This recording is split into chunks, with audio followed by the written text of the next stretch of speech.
I'm glad we opened an arts centre last year. This is a €10 million investment during the war. A private investor made an incredible investment. Every Ukrainian city and community should have a partner community in each of the world's democratic countries. New bridges must be constructed. Hello and welcome to Ukraine in Flames, a special project by Ukraine Media Centre and NGO Euroatlantic Course. And I'm your host, Matt Wickham. And in this episode, we discuss how individual regions of Ukraine are working for victory. If you want to learn more about the subject, please continue watching this video and don't forget to press subscribe to our channel so you don't miss out on any of our videos in the future. Our first speaker, Andriy Sadovyi, Lviv mayor, will address the multifaceted aspects of victory, encompassing the liberation of territories and the reconstruction efforts. He emphasizes proactive collaboration with governmental bodies and partner cities and gives his point-by-point focus plan on areas which include how Lviv supports the armed forces, rehabilitation for veterans, building resilience in infrastructure, and fostering cultural and educational enrichment. Let's take a listen. Our victory is in two parts. One part is the deoccupation of all our land and territories. The second phase is the reconstruction of the country, so that we do not have to wait for messages from the European Union or relevant ministries, but we can move forward in collaboration with ministries, the government and partner cities. Now, one day is likely worth a week or a month. Communities with higher levels of security bear a special responsibility. We must recognise how difficult it is for a mayor, military administration head, or regional council head in the Kharkiv region to function today. This is heaven and earth when compared to Ivano-Frankivsk, Ternopil, or Lviv. We must take on greater responsibility for innovation and the implementation of new management systems. The first is support for the armed forces. We set aside more than 10% of the community budget to support the armed forces. This is greater than 1 billion hryvnias. These funds are supplemented by funds from private businesses and international partners. There are numerous innovative industries in our community. I emphasize once more that we moved all military production from Lviv at the start of the war. However, we purchased these innovation developments such as drones, anti-drone systems and other equipment and then passed them to our military. 30,000 residents of Lviv are at war today. 30,000 families are waiting for their loved ones. We make purchases every day. We don't ask the government what we need. The government has its own tasks and issues. We've halted all repairs in the city. We do not spend any money on anything. We spend on education, medicine, and humanitarian aid.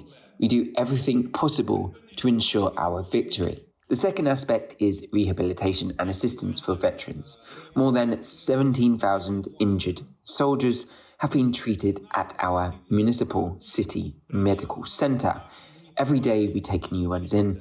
The issue is that we have only 2,200 beds, which are all occupied. As a result, high-level surgeries, including prosthesis, production, psychological, social and mental rehabilitation, housing construction, job search are prioritised second. Then it opens veteran hubs. These veteran hubs are needed not only for returning veterans, but also for their families. The third block is called resilience. Each utility company maintains a double or triple margin of safety. Before the war, we built an alternative water supply system and provided electricity to all water supply stations. When missiles target Lviv substations, we have water. This is an important matter. By the way, when the last Congress was held in Kharkiv prior to the war, I informed the Kharkiv city authorities, who did not believe such things should be done. But thank God they actively participated in it, because the entire electricity and heat supply systems can be destroyed. We must be resilient in order to survive. If you need a backup generator, you should have 2 or 3 of them to keep going in extreme conditions. This demonstrates resilience. The next issue, as strange as it may appear, is new meanings in education and culture. Fortunately, children attend school in Lviv, there are shelters, and everything is provided. Why does that culture matter? War frequently results in inner emptiness and stress, And if this emptiness is filled with fear, a person is extremely vulnerable to manipulation. They become useless. We support various artistic events because we believe that when culture enters a place, it provides an opportunity for people to be nurtured. I'm glad we opened an arts centre last year. This is a €10 million investment during the war. A private investor made an incredible investment. This demonstrates trust in our community. The next and most important block is the innovative economy. Many businesses have relocated and there must be innovation now everywhere. First and foremost, these are military-related innovations. Today, we understand that everything that can be produced in terms of military goods must be manufactured here in Ukraine. Local self-governments have significant advantages in this regard because they can draft documents and assist with land and premises for such activities. There should be also an active, proactive approach to local self-government.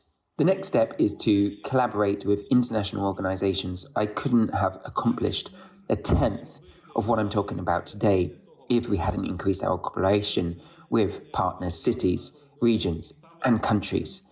I find something for everyone. People who have been tortured, for example, form their own cluster. We are reconstructing one of our buildings with the assistance of the Flanders government. Mental health, we involved the Duisburg community. Many Germans help us with rehabilitation. We plan to open a large prosthesis centre in May.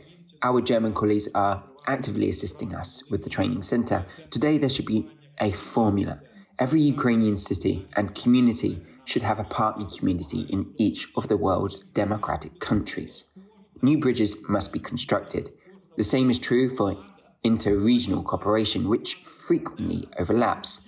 Then we will be much more resilient and able to gain experience. We need this experience. Of course, one of the most pressing issues is unity. This is an issue of unity. We must grit our teeth and work with regional authorities, state governments and institutions to find common ground. Vitalii Bezhin, MP and chairman of the Subcommittee on Administrative Reforms, asserts the irreversible nature of decentralization despite challenges like martial law. He emphasizes pride in achievements and credits local self-governments for survival in 2022 during the early phases of the full-scale war, mentioning individuals like Alexander Babich for his strength and now being held in captivity by Russia for the last 2 years. Europeans say something is happening there, something is being cancelled. That's impossible. Decentralization cannot be reversed. It is impossible. Yes, there are new challenges. Martial law presents a significant challenge to how the state operates.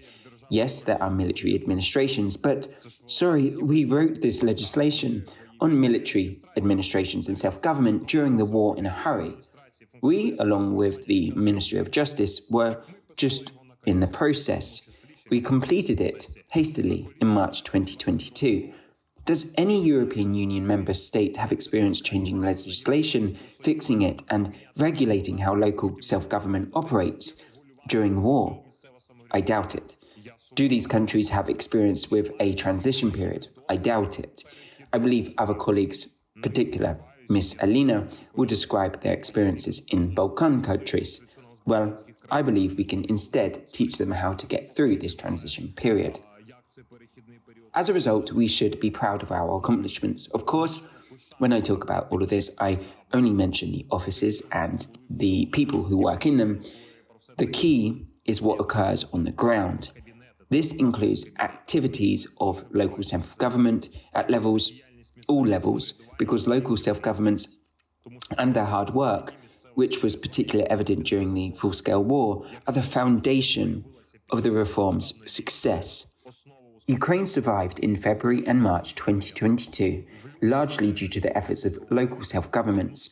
Some people who remained in their communities managed the territory, and I have and will continue to mention them.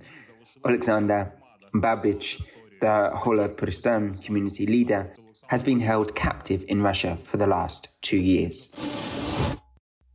Oleh Syniehubov, head of Kharkiv Regional State Administration, addresses the reality of war felt in Kharkiv every single day, where shelling destroys educational institutions and buildings of all types on a daily, hourly basis.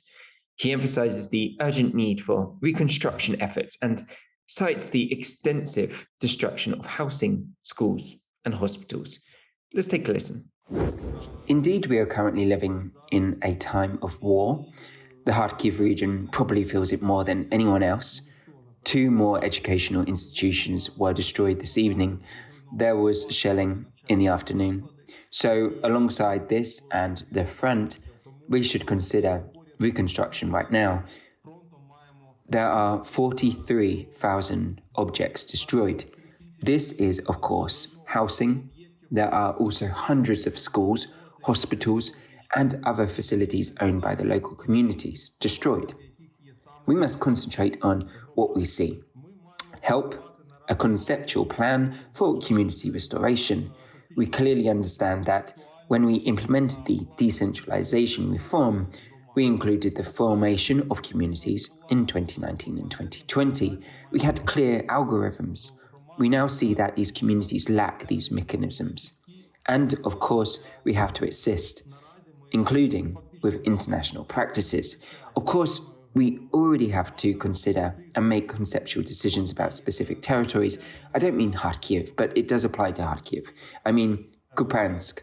I'd like to thank Mr. Andriy Sadovyi for his personal involvement in supporting our city. We know that the city forming enterprises, businesses, and so on once existed, but no longer do. Why? They were completely destroyed.